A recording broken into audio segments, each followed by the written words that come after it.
I'd like to talk about a rather perhaps strange subject in some ways. It's resurrection.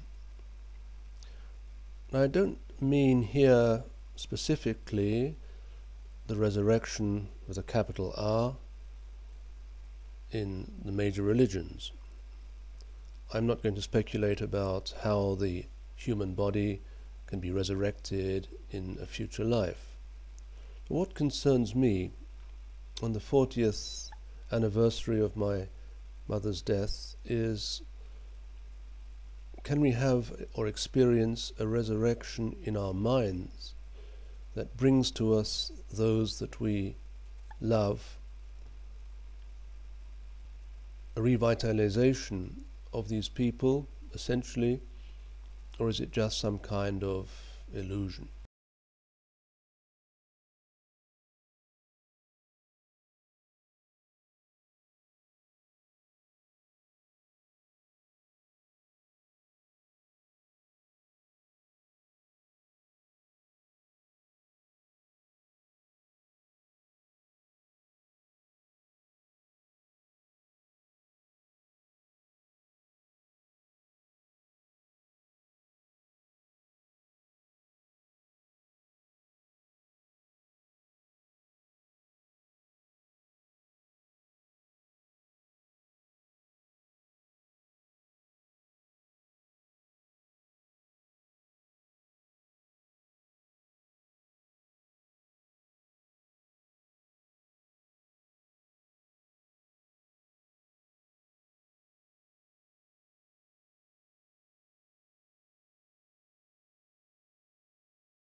From reading the titles, you might wonder why my mother left school so early, despite the promise of her school career.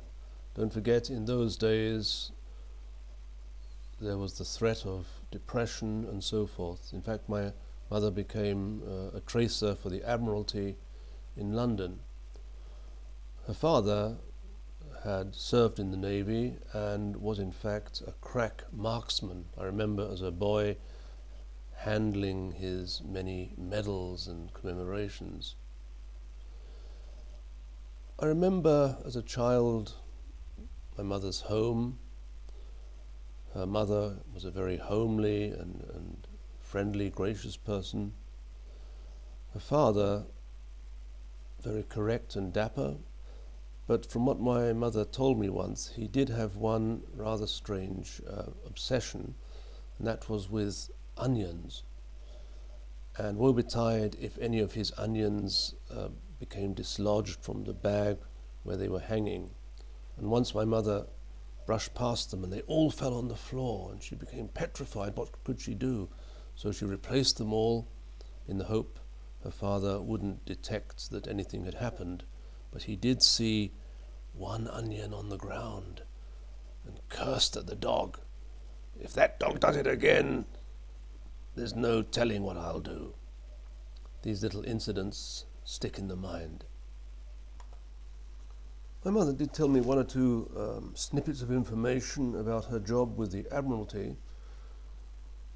One person who often breezed into the office was Lord Mountbatten, and there was a statue there, a classical statue of a nude male figure, and the Lord Mountbatten would just place his cap on the only part of that anatomy where one possibly could place a cap.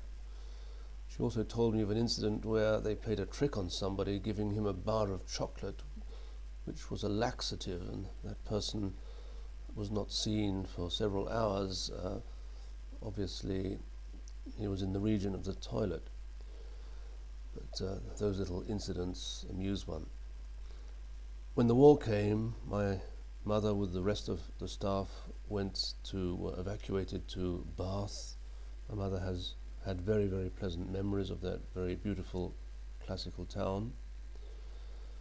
Then she became engaged to my father, and her colleagues at the office gave her a present, I think, of about £40, which was a very handsome amount of money in those days. But as she was waiting or having a tea at Charing Cross station, her bag was stolen, and it was reported in the press.